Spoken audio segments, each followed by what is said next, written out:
Сәлем достар, сіздермен бірге мен Айнұр, және бүгінгі видеода біз бөлмені жазғы стильде бірге сәндейтін боламыз. Бүгінгі видеода біз 3 зат жасаймыз. Олар ананас, сурет және гирлянда. Ендеше видеомызды бастаймыз. Гирлянданы жасау үшін бізге түрлі түсті қағаздар, қайшы, жіп және скотч қажет болады. Ең алдымен біз қызғылт, көк, сары түстерден сопақша қиып аламыз. Мен әр түстен 2 штук жасайын деп жатырмын.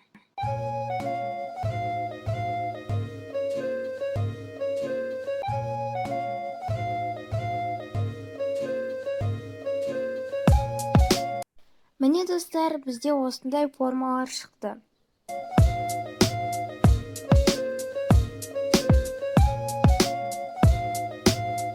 Енді ақ түсті красканы алып, осы гирляндалардың үстіне Summer деген жазуды жазамыз.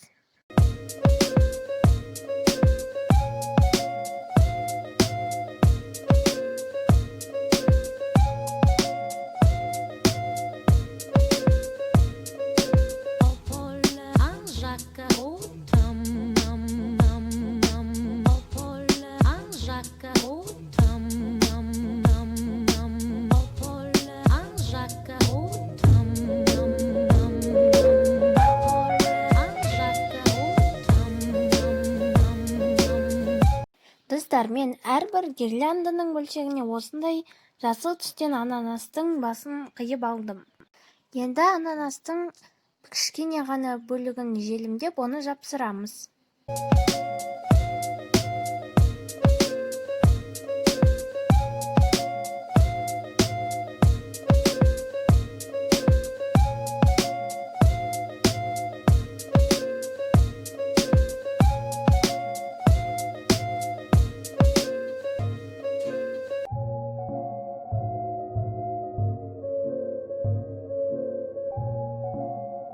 Гирляндаларға әріптерді жазып болғаннан кейін, жіпті алып, оны скотч арқылы гирлянданың артына жапсырамыз.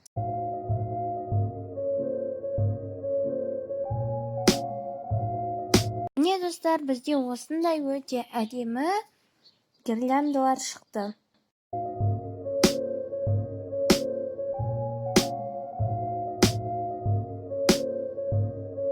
Енді біз қызғылт және көк түстерден осы қалған жерлерді қиямыз. Мен көк қағазға Summer Time деп жазамын.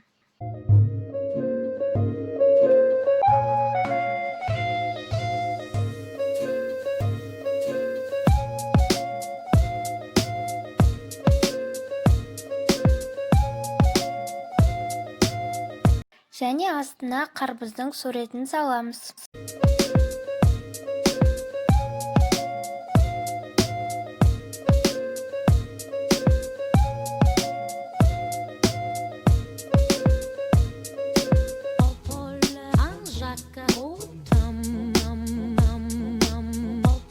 Ал қызғылт түстісіне Hello Summer деп жазамыз.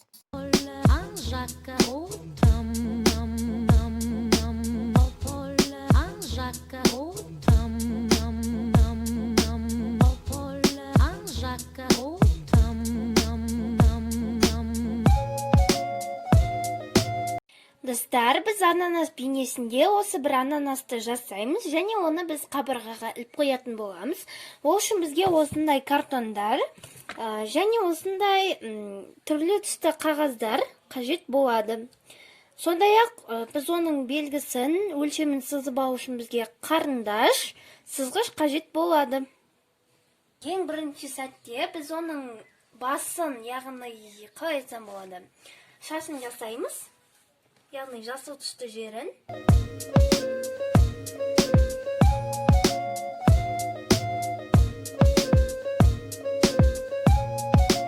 Бұл мен Балка. Осы видеоны түсіріп жатқан кімнің соткасы десеңіздер, менің соткам. Жақында ғана алдым.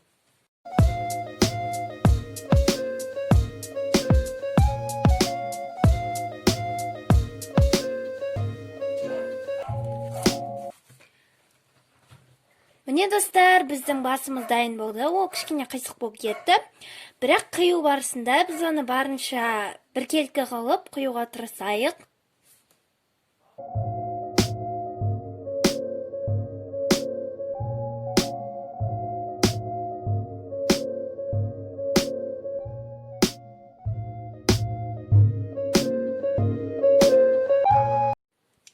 Мен картонды канцелярский ножбен кесемін. Мен жаңа ғана ананастың бейнесін картонға жасап, оны өлшеп, барлығын қиып, жасап болдым. Міне, менде осындай шықты. Енді осыны осылай жабыстыру қажет. Ең алдымен мен оны бояп аламын деп шештім. Себебі, егер ол дұрыс жабыспаса, оның боялмаған жерлері көрініп, бір түрлі болып қалады. Сол себепті біз оны бірінші бояп аламыз. Оның денесін сары түске өздеріңіз білетіндей, ал шашын жасыл түске бояймыз. Мен оны осындай гуаштармен бояймын деп шештім. Міне, жасыл және сары түстер.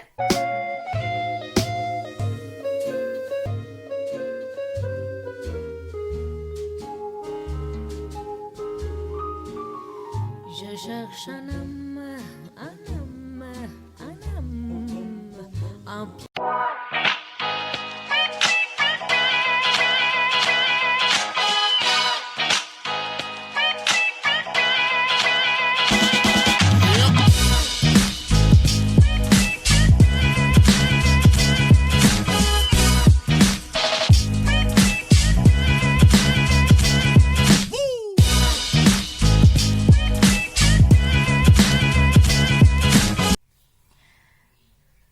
Әзірше біздің осы бояуларымыз сіңгенше, біз оның көздерінің шаблондарын дайындап берейік.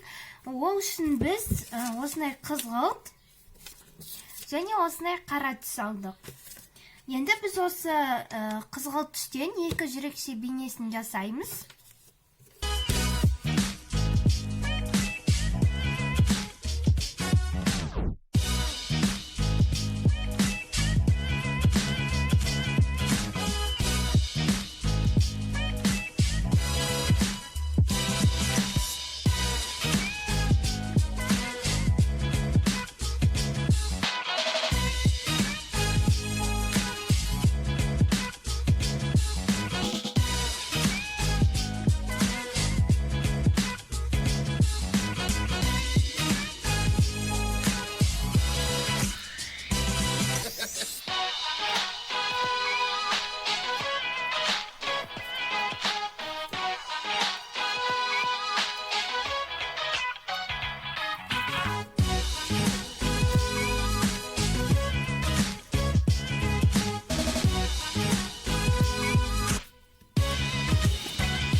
Достар, біз барлығын жапсырып болған соң, осы басы мен аяғын ыстық желіммен клейлейміз.